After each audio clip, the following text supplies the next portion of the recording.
Boa noite. Lançado pelo governo federal, após a onda de protestos no país, o programa Mais Médicos tem motivado intensos debates sobre o exercício profissional dos médicos no Brasil e a qualidade do ensino nos cursos de medicina no país.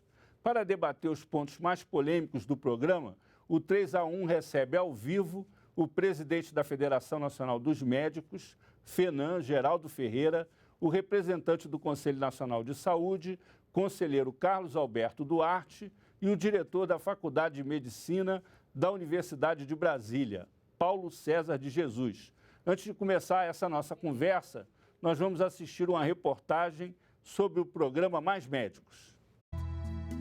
O Brasil tem menos de 2 médicos para cada 1.000 habitantes. A situação é pior em 22 estados em que o número de profissionais é ainda menor que a média nacional. Em cerca de 700 cidades, sequer há um médico para atender a população.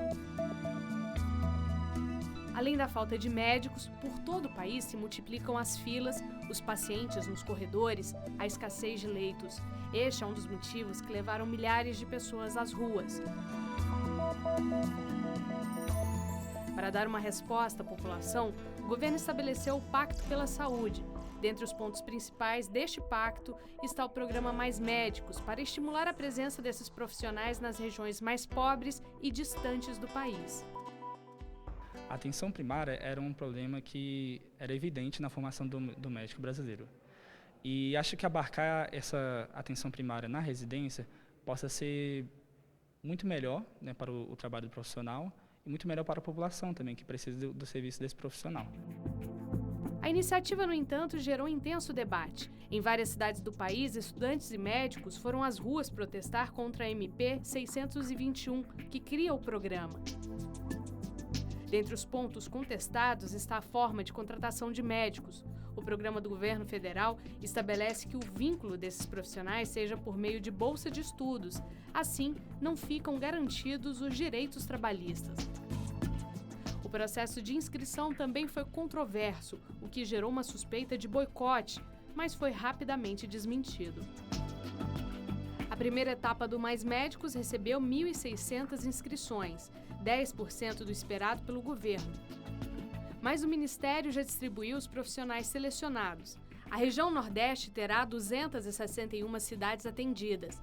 Na região Sul serão 103 municípios, Sudeste 101, Norte com 78 e Centro-Oeste com 36. Dos 18 distritos indígenas, 15 estão no Norte, 2 no Centro-Oeste e 1 no Nordeste. 77% dessas localidades estão em regiões de extrema pobreza e 32% em periferias de grandes cidades. 1/3 dos médicos inscritos tem formação em outros países, sendo a maioria da Argentina, Espanha e Cuba. Estes passarão por 3 semanas de aulas e serão avaliados em saúde pública e língua portuguesa. Quem for aprovado recebe um registro profissional provisório que só permite atuar no programa. Diante de tanto debate, o importante é que o programa Mais Médicos seja uma das ferramentas para melhorar o atendimento à população, levando profissionais qualificados para diversas cidades do país, seja na capital ou no interior.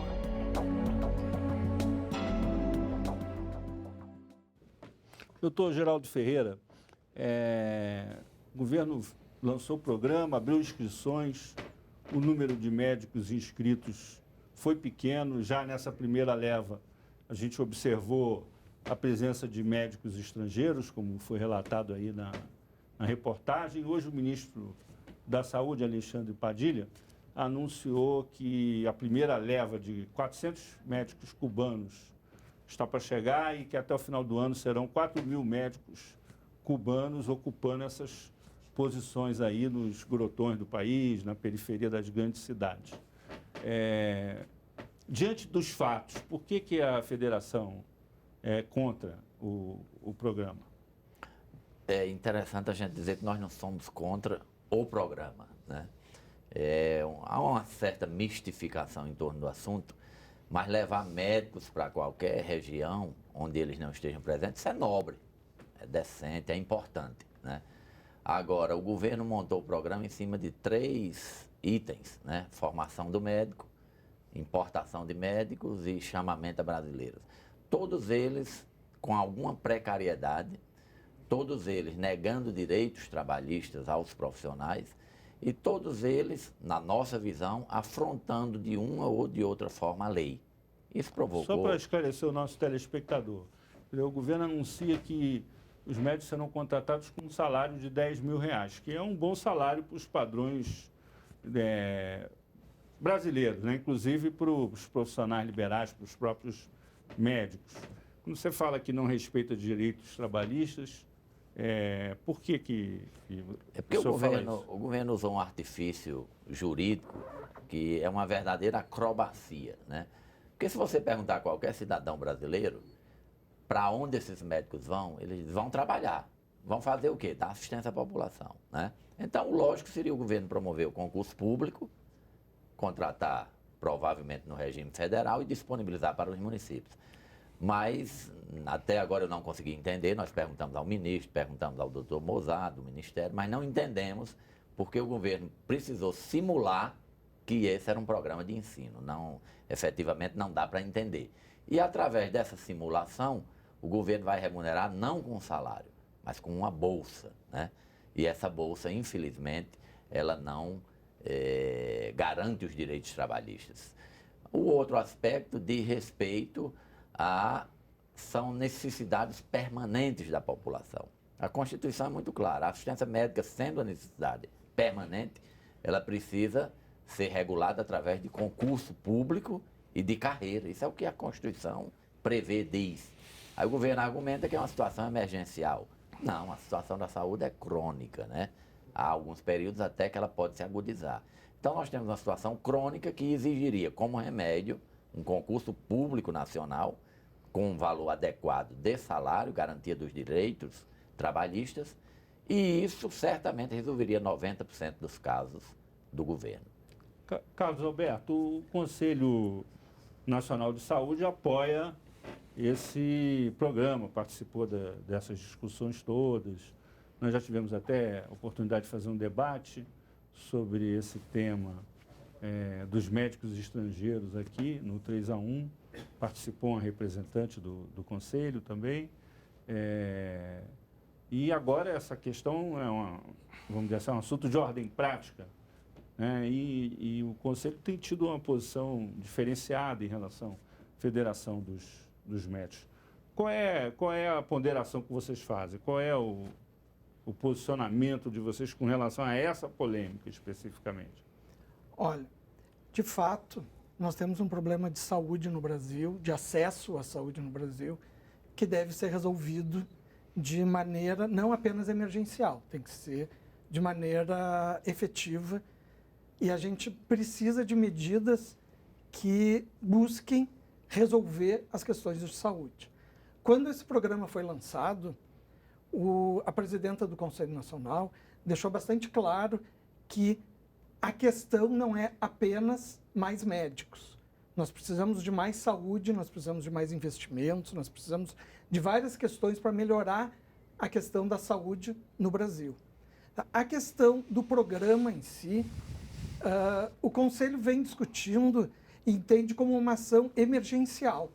Nós precisamos, de alguma forma, fazer com que o usuário do Sistema Único de Saúde tenha acesso à saúde e a uma saúde que, de alguma forma, resolva os seus problemas imediatos, né? O programa Mais Médico, ele busca levar esse profissional a lugares onde eles não estão.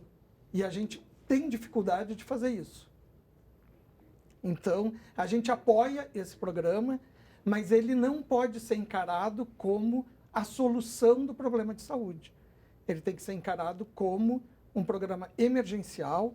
Essas questões que o Dr. Geraldo levanta de precarização das relações de trabalho, elas realmente existem nessa relação, entende? Mas não é em função do salário, é em função dos benefícios trabalhistas, digamos assim.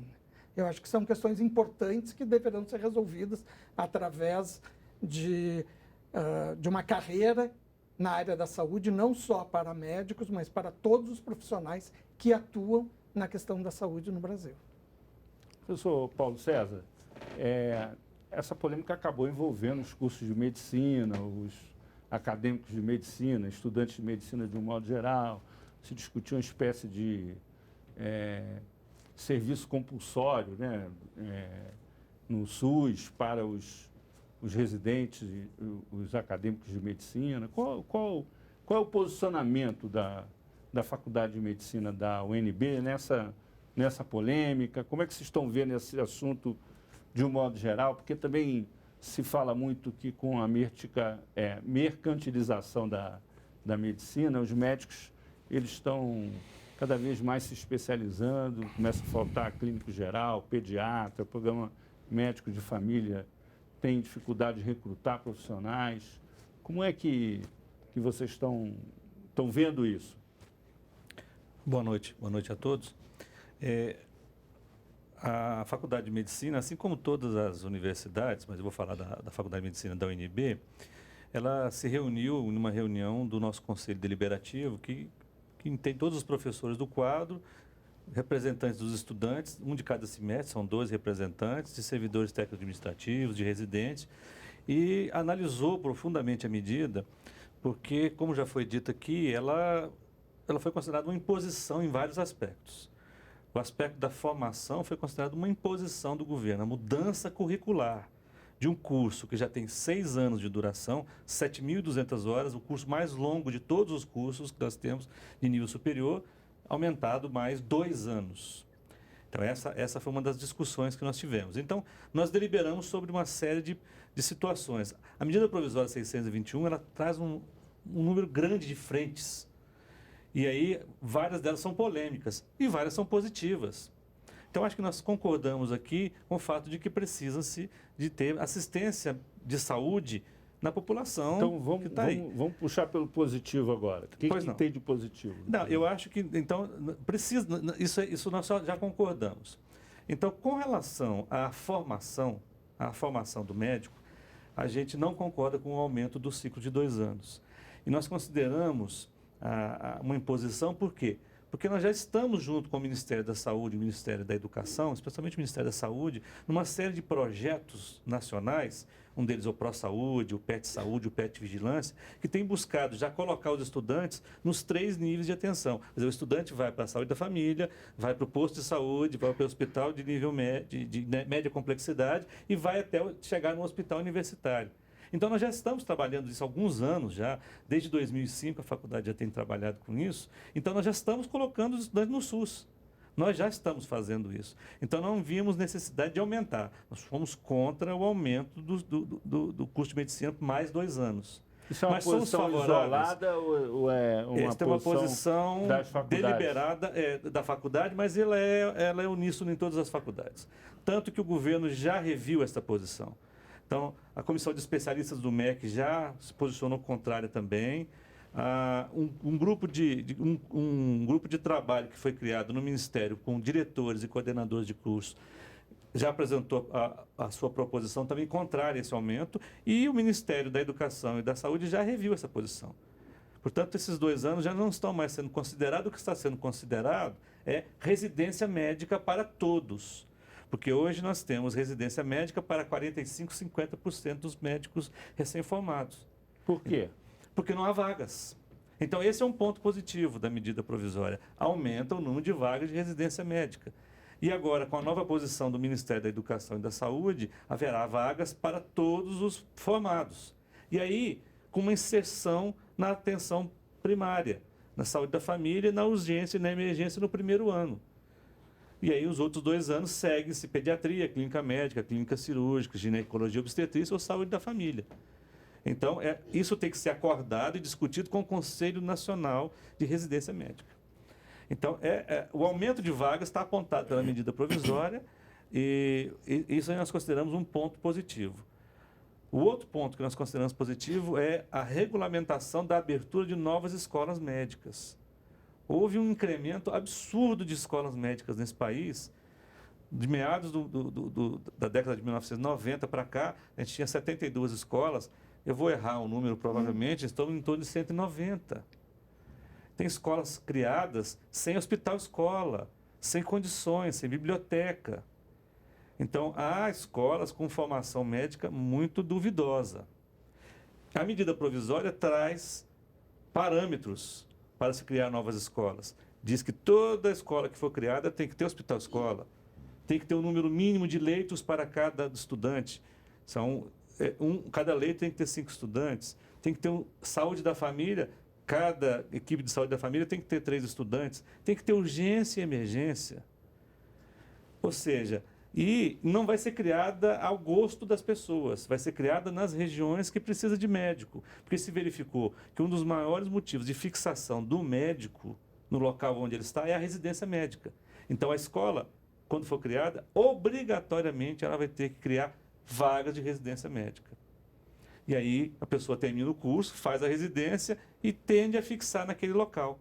Então o governo vai indicar os locais, esses locais que têm mais necessidade de médicos, vai abrir uma licitação e vai dizer quem tem condição de abrir escola, quem deseja abrir ou não. Isso é uma regulamentação importante. Nós vamos fazer um intervalo, voltamos já discutindo essa questão da contratação de mais médicos para municípios do interior do país e das periferias das grandes cidades. Até já.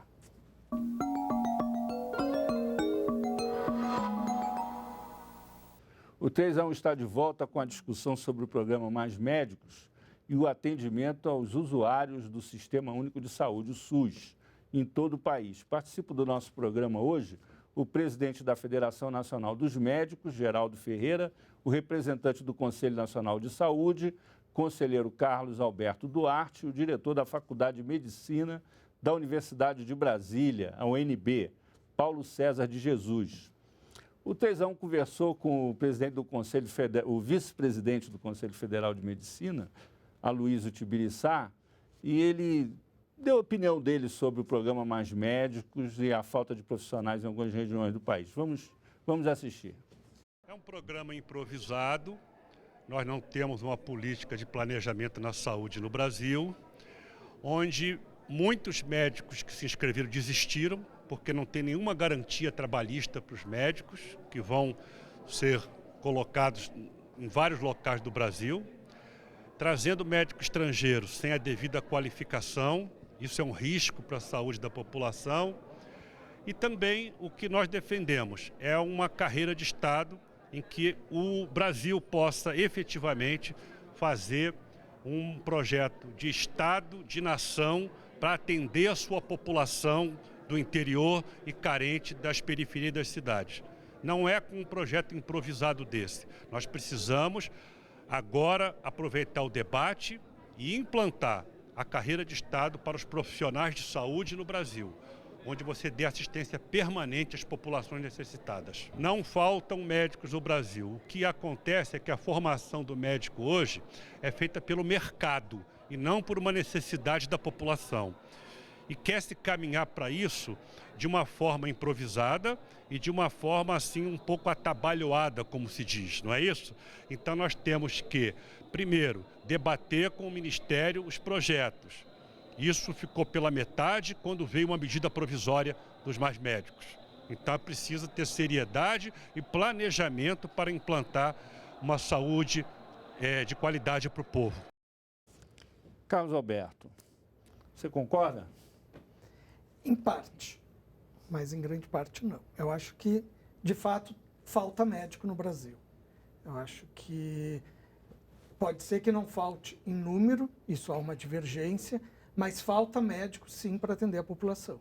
Ou por eles não estarem à disposição da população, no sentido de não estarem nos serviços que a população acessa, digamos assim, no Sistema Único de Saúde, e isso tem várias questões que envolvem isso. E até porque hoje a formação do médico é como o vice-presidente do Conselho Federal de Medicina falou, a formação do médico hoje é voltada para o mercado e para o mercado privado, não para o Sistema Único de Saúde. Eu acho que um dos grandes propostas, mas uma dos pontos positivos desse projeto é focar a formação do médico e do profissional de saúde. Acho que a gente tem que tirar um pouco na questão, mas formar o profissional de saúde para atendimento do Sistema Único de Saúde. Acho que com o Sistema Único de Saúde se mudou uma visão de saúde no Brasil, mas essa visão de saúde não foi acompanhada pelas entidades formadoras. Na verdade, a gente forma muito mais profissional para o mercado privado e não para o Sistema Único de Saúde. Agora, houve uma certa, vamos dizer assim, hegemonia do mercado vamos dizer assim, nas políticas universalistas do Estado, de um modo geral, nas políticas sociais universalistas, né? Quando se optou por focalizar o gasto social nos mais pobres, um pouco a contrapartida disso foi que a área da saúde, a área da educação ficaram um pouco fragilizadas em relação a grandes interesses econômicos que já atuavam nessa área. Você acha que esse programa é uma resposta a isso, que dá início a um novo tipo de debate, de discussão, ou você acha que ela vai se restringir a essa situação, digamos, emergencial, como você mesmo falou? Olha, eu espero que amplie o debate, entende? Acho que a gente pode utilizar esse programa para ampliar esse debate. Uma das questões do Brasil é que o Brasil tem um sistema universal de saúde na Constituição, digamos assim, a formação do Sistema Único de Saúde, mas, na verdade, o governo não investe em saúde aquilo que deveria investir para que esse sistema universal, de fato, atenda à universalidade da população brasileira. Entende? Como é que ficou aquela questão da emenda 29, que tratava disso? A emenda 29 ela foi regulamentada para estados e municípios, mas não para a União, não para o recurso da União. Existe hoje um projeto de lei popular, uma emenda popular, que foi entregue a questão de uns 15 dias atrás na Câmara Federal. Nós colhemos mais ou menos em torno de 2.200.000 assinaturas para encaminhar esse projeto para a Câmara Federal, colocando 10% do recurso da receita bruta da União na saúde. Os estados e municípios hoje gastam quanto? Os estados deveriam gastar em torno de 12% e os municípios em torno de 15%. Na verdade, hoje os estados estão chegando perto disso, não todos os estados, mas os municípios acabam gastando 20%, 25%, porque é onde a população de fato demanda no município. Então eles acabam o gastando município mais. Gastando mais. Na verdade, esses recursos é o mínimo constitucional. Entendi. Entende? Tem que gastar mais. Na verdade, o fato tem que se gastar muito mais em saúde no Brasil para que se tenha saúde como o sistema prevê a saúde universal. Na verdade, a gente gasta muito pouco. A gente gasta em torno de 3 a 4% do PIB, deveria gastar em torno de 6 a 8%, digamos assim. Mas aí acaba faltando para o sistema hospitalar, porque o município não tem pegada. Falta não só os grandes, para o sistema, né, para ter hospital. Não só para o sistema hospitalar, mas falta na atenção básica para evitar que a população precise de outras ações em saúde. Na verdade, se tu tiver uma atenção básica de qualidade no Brasil, que seja resolutiva, que tenha, de fato, atendendo as demandas da população, talvez 90% das questões de saúde sejam resolvidas lá, sem precisar chegar no nível secundário ou terciário de saúde, que é bem mais caro, né? Então, acho que a gente poderia resolver muito mais isso. E essa é uma das questões que o Conselho defende, essa questão dos mais médicos e da mudança da formação profissional em relação à formação profissional de saúde no Brasil. Ela tem que estar em outro foco. Eu vou abrir uma polêmica aqui com o professor Paulo César. Se discutiu aí, quer dizer, que a formação dos médicos, ela hoje está sendo feita pelo mercado. Embora as instituições mais importantes, do ponto de vista da formação da elite médica do país, sejam instituições públicas. São as universidades públicas, federais, algumas estaduais. E, de certa maneira, nessa polêmica, na medida que há uma demanda real da população, dos prefeitos, né, que se inscreveram no programa maciçamente, há uma certa demonização também dos médicos, porque os médicos se foram para a rua contra o projeto, né? Como é que fica isso? Hoje o médico, ele se move mais pelo humanismo inerente à sua profissão ou pelo mercado, pelo dinheiro que ele pode ganhar com o seu trabalho e muitas vezes com os equipamentos que adquire para trabalhar? Muito se diz que é o mercado que induz a formação. Quer dizer, do ponto de vista de instituição formadora, a gente tem apostado na criação do sistema de saúde escola. O que é o sistema de saúde escola? É um sistema de saúde que vai desde a atenção rural, passando pela saúde da família, por centro de saúde, hospital de nível de média complexidade e de alta complexidade, e introduzir o estudante nesse sistema que funcione. O sistema precisa funcionar. Porque se funcionar, a gente acredita que o estudante vá para o Sistema Único de Saúde. O que tem causado a não ida dos estudantes formados, dos recém-formados, para o Sistema Único de Saúde é o não funcionamento. O que passa pelo subfinanciamento do sistema. Nosso sistema é subfinanciado. Então, nós estamos trabalhando para formar o estudante nos níveis todos para que ele seja qualificado para dar atenção quando estiver formado. Eu não acredito. E na faculdade nós não acreditamos em formar médico para o SUS e nem formar médico para o sistema privado. Nós acreditamos em formar médicos humanistas, que tem que ser, médico tem que ser humanista. Esta é a base da medicina.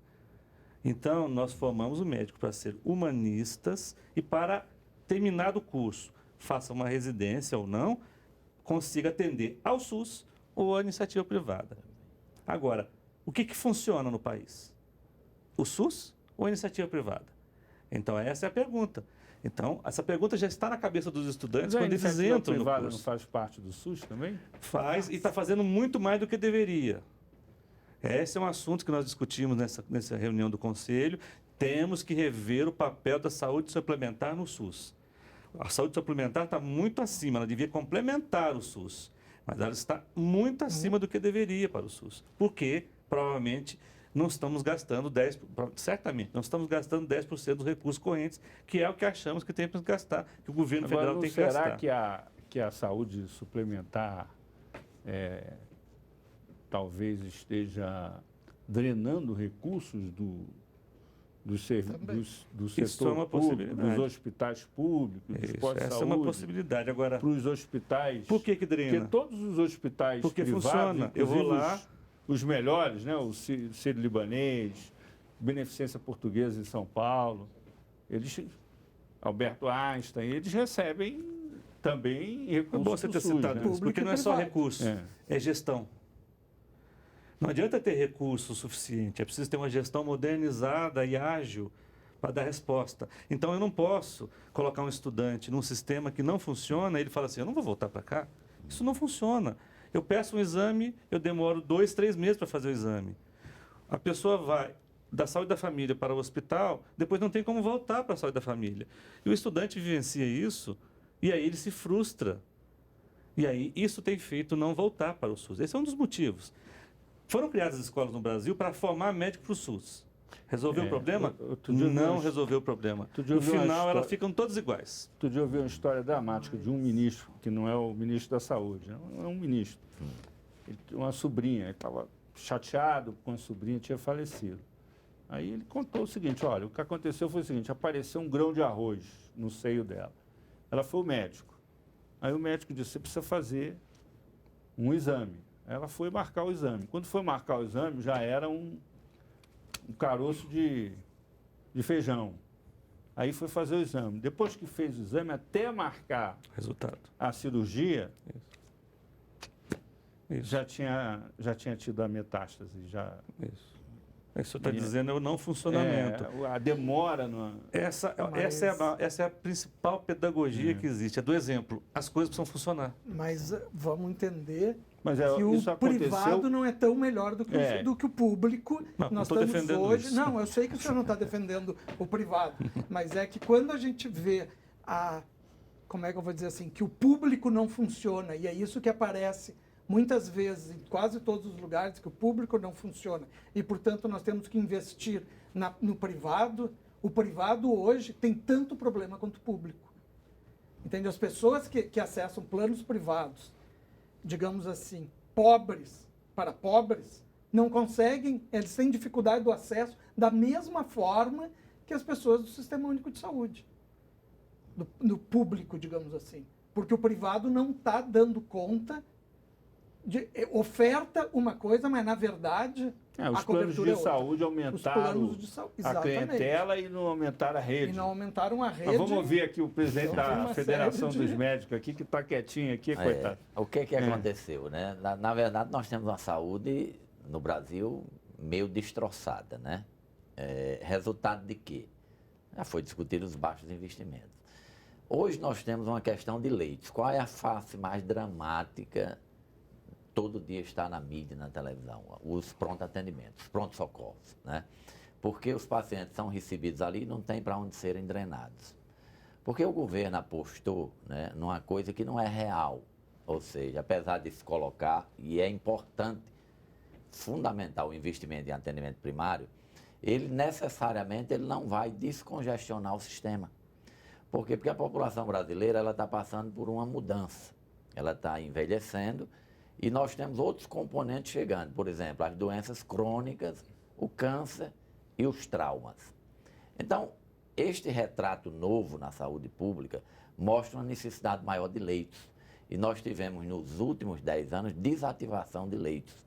Por uma política pública que acreditou, vamos dizer, num modelo, que é muito defendido também pelo Conselho, de deshospitalização, porque se achou que isto era uma política de caráter econômico, mas nós estamos vendo que apostar na política de fechar leitos, ela foi ruim para a urgência e emergência e péssima para a questão de psiquiatria.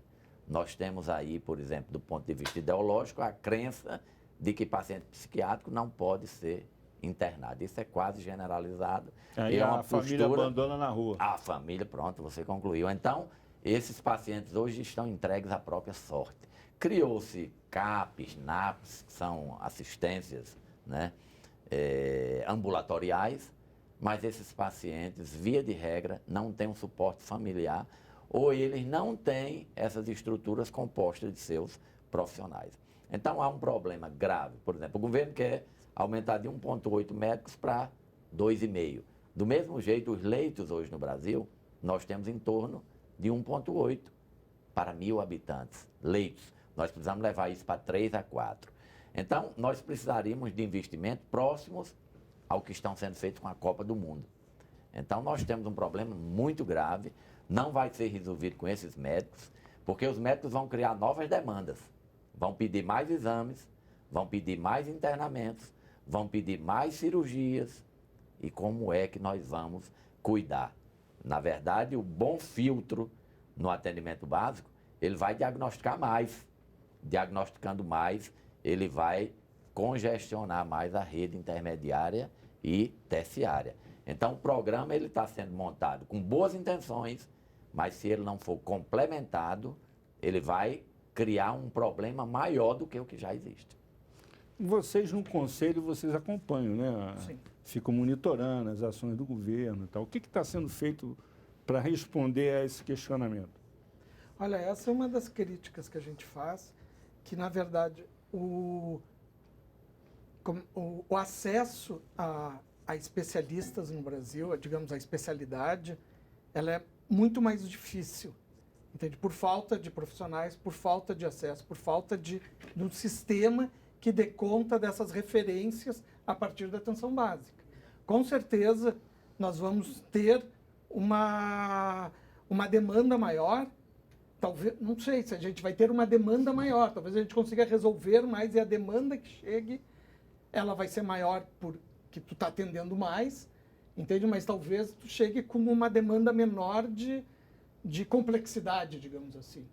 Porque tu atende antes, então tu evita que chegue, por exemplo, num grão de arroz a um tamanho de câncer que fica difícil de fazer o atendimento. Então, o Conselho Nacional de Saúde trabalha na lógica do Sistema Único de Saúde, da garantia de acesso, como é proposto pelo Sistema Único de Saúde, da integralidade da ação, da equidade, da igualdade, dos princípios do Sistema Único de Saúde, da universalidade. Para isso, tu tem que mexer na rede como um todo. A rede tem que dar suporte a uma pessoa que está na atenção básica e precisa de um especialista, precisa de uma cirurgia. A integralidade dessas ações tem que ser cumpridas. O Conselho vem monitorando isso e, de fato, nós vamos conseguir fazer que esse sistema funcione a partir do momento que se tenha mais recursos, que se tenha um entendimento diferente da necessidade de saúde no Brasil, porque precisa de pressão popular também, pressão da população, para que se conquiste esse sistema, que se efetive esse sistema conquistado na década de 80. E o que se vê hoje na mídia ou na população como um todo é que o SUS não funciona, que o sistema público não funciona, que o público não funciona. E, na verdade, não é isso. O Sistema Único de Saúde implantado no Brasil há 25 anos, ele trouxe avanços imensos na saúde do Brasil. Se você pegar os indicadores sociais na área da saúde,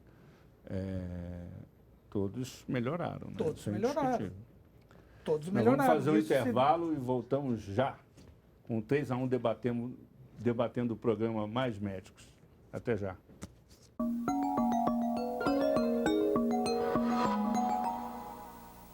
Voltamos com 3-1, que hoje conversa sobre o polêmico programa Mais Médicos e a situação da saúde pública no Brasil. Estão aqui conosco o presidente da Federação Nacional dos Médicos, Geraldo Ferreira, o representante do Conselho Nacional de Saúde, conselheiro Carlos Alberto Duarte, e o diretor da Faculdade de Medicina da Universidade de Brasília, UNB, Paulo César de Jesus. Nós vamos, antes de retomar o debate, aos estúdios ouvir a repórter Catiúcia, que fala sobre as notícias do nosso Repórter Brasil. Olá, boa noite. No Repórter Brasil de hoje, nós vamos mostrar que na Síria, a oposição acusou as forças de segurança do presidente Bashar al-Assad de ter matado 1.300 pessoas num ataque com armas químicas. Esse seria o pior ataque do gênero do mundo nas últimas décadas. O governo sírio nega as acusações. O Conselho de Segurança da ONU convocou uma reunião de emergência para analisar a situação.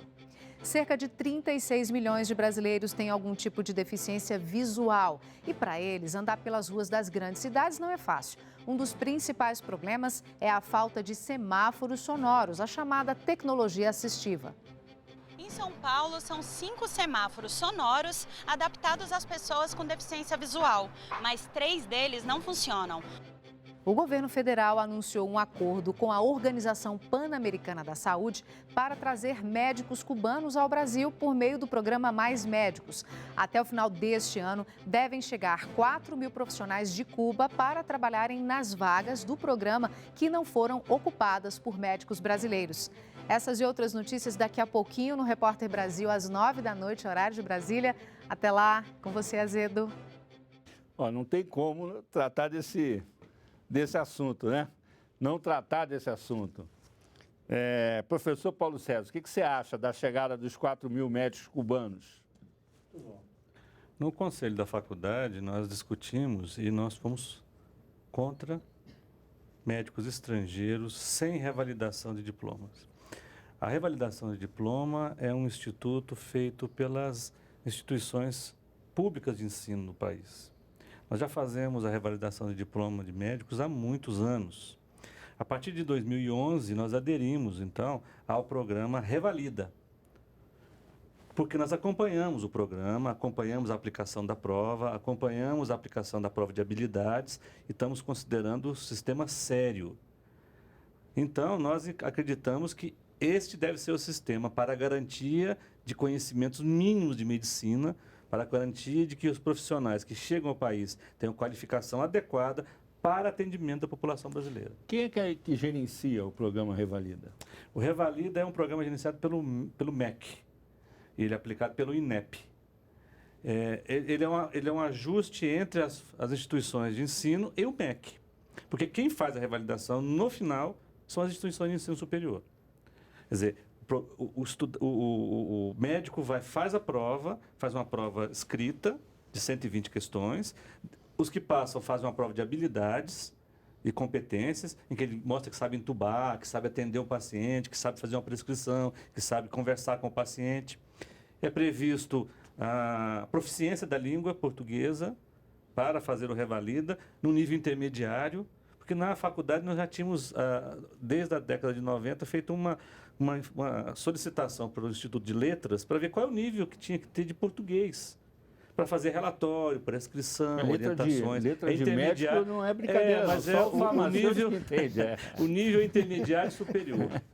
É o Só intermediário pede pra letra de superior, não é nível jornalista. básico. Então, quem aplica a prova? Aí os que são aprovados voltam para a universidade dar a chancela e eles saírem com diploma. Isso é muito sério. Os estudantes, as pessoas, os médicos saem com a chancela revalidado pela universidade no caso de Brasília, por exemplo. Então, você está colocando na praça um médico que vai atender a população. Essa é uma coisa muito séria. Então, nesse ponto, nós não concordamos. O programa está buscando fazer uma avaliação dos médicos, um programa de acolhimento. Nós estamos até participando de algumas coisas disso aí, mas a gente acha que tem que ter revalidação. Não existe também um certo preconceito, espírito de corpo dos se eu for para os Estados Unidos hoje, se eu for para os Estados Unidos hoje exercer medicina, eu tenho que fazer uma prova duríssima de 3 níveis: básico, clínico e de competências. Sem isso eu não exerço medicina lá. Um dos exemplos que o governo dá é os Estados Unidos, que tem 35% de médicos estrangeiros. Se eu for para a Inglaterra, eu vou fazer prova de revalidação de diploma. Se eu for para a Austrália, eu vou fazer prova de revalidação de diploma.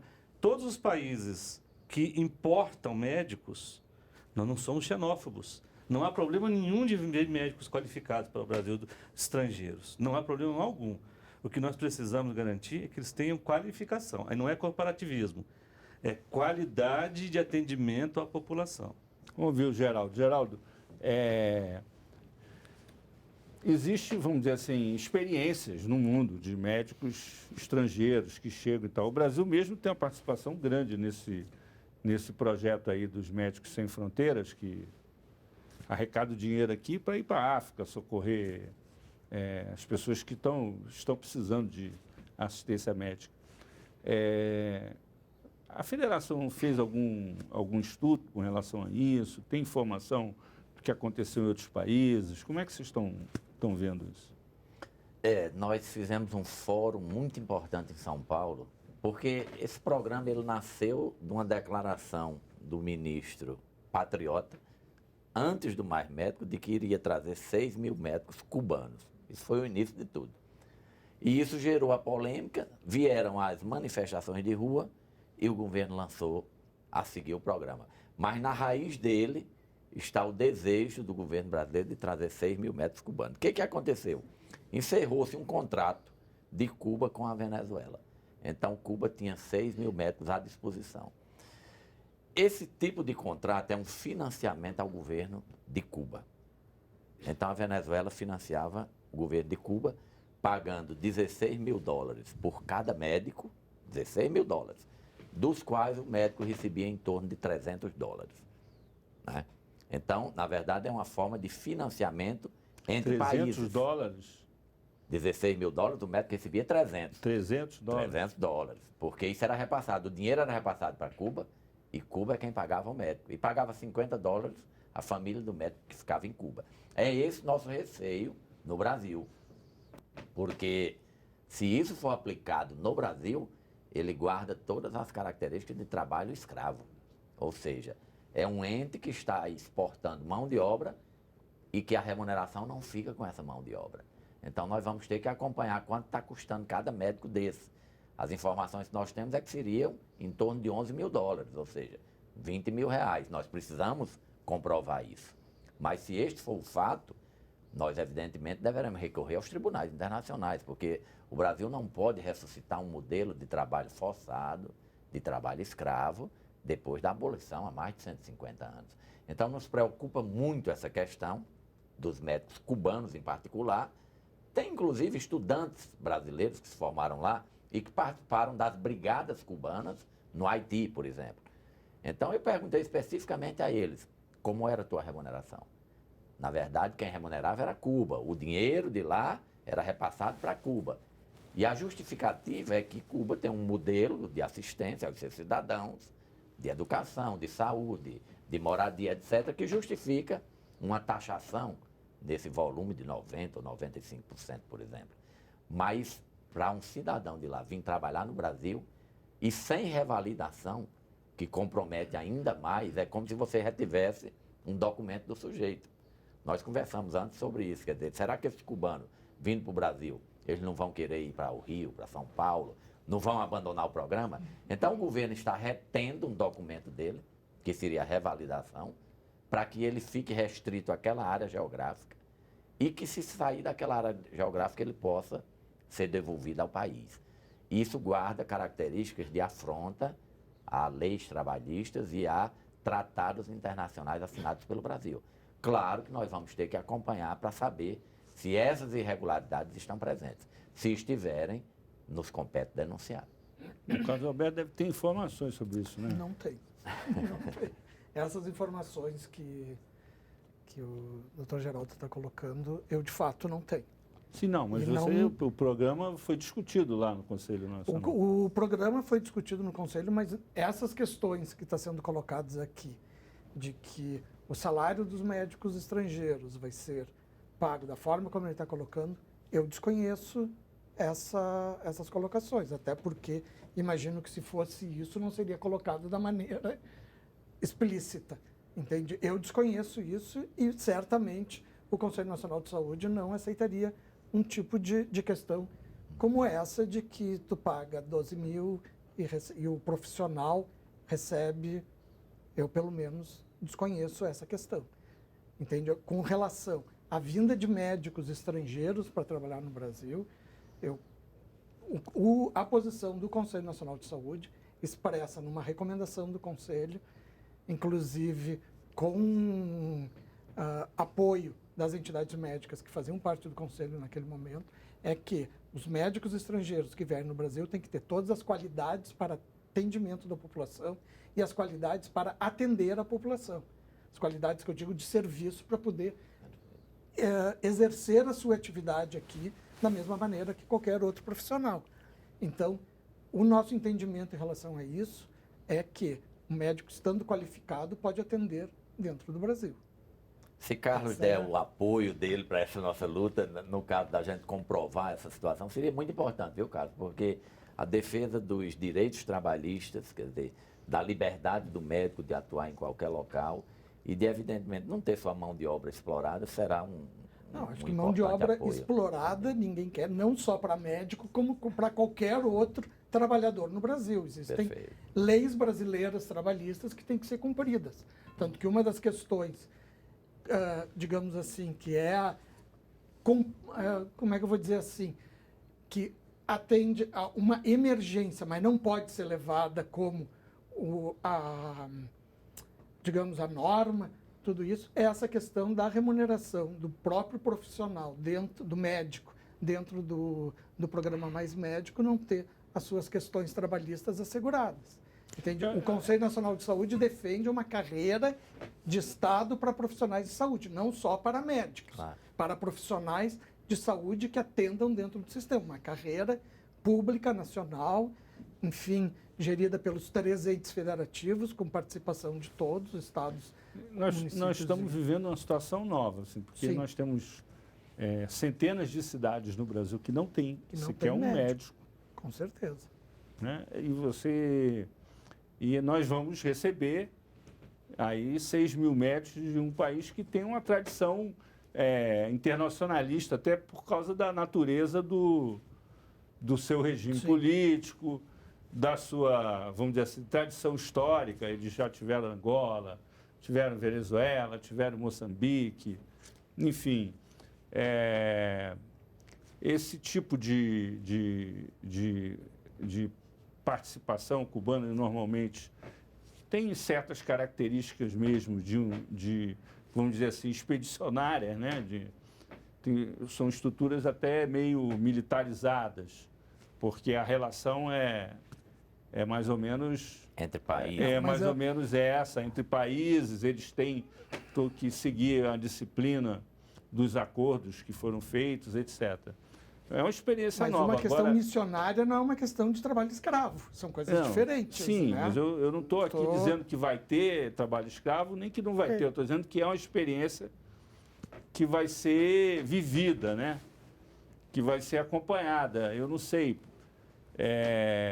como é, por exemplo, na Faculdade de Medicina aqui de Brasília, já fez o Revalida com médicos formados em países socialistas, na antiga União Soviética, em Cuba. Você tem alguma informação com relação a isso? Não, o Revalida, como ele está colocado hoje, os candidatos eles se inscrevem, eles escolhem qual é a universidade que eles querem revalidar o diploma. Quer dizer, no último Revalida, 5 candidatos escolheram a Universidade de Brasília, uma era peruana, 2 eram brasileiros formados, dois formados em Cuba, um era cubano e tinha um formado na Argentina. Portanto, essa é a relação. A maioria dos que fazem as provas são brasileiros do pré-revalida que estudaram fora. E a grande maioria estudou na Bolívia. Na universidade, no último Revalida, nós não tivemos nenhum que foi aprovado da Bolívia. Então, assim, essa é uma questão importante. Quer dizer, você falou de corporativismo, na verdade é o bem maior nosso, a vida. É isso que está em jogo. Então tem uma outra... Olha só, nós vamos ter que encerrar. Pois não. E esse assunto aí dos médicos, assunto muito bom. dos médicos cubanos ainda vai render muito. Infelizmente eu tive que interromper. Não é cubano, é qualidade do profissional. A participação qualidade do profissional, não pode do ser presidente focado da em Cuba. Federação Nacional dos Médicos, Dr. Geraldo Ferreira, do representante do Conselho Nacional de Saúde, o conselheiro Carlos Alberto Duarte, e do diretor da Faculdade de Medicina da Universidade de Brasília, Dr. Paulo César de Jesus, que nos deu a honra também de participar desse programa, como os demais. Até a próxima quarta-feira, às 8 da noite, aqui na TV Brasil, com mais um 3 a 1. Até lá.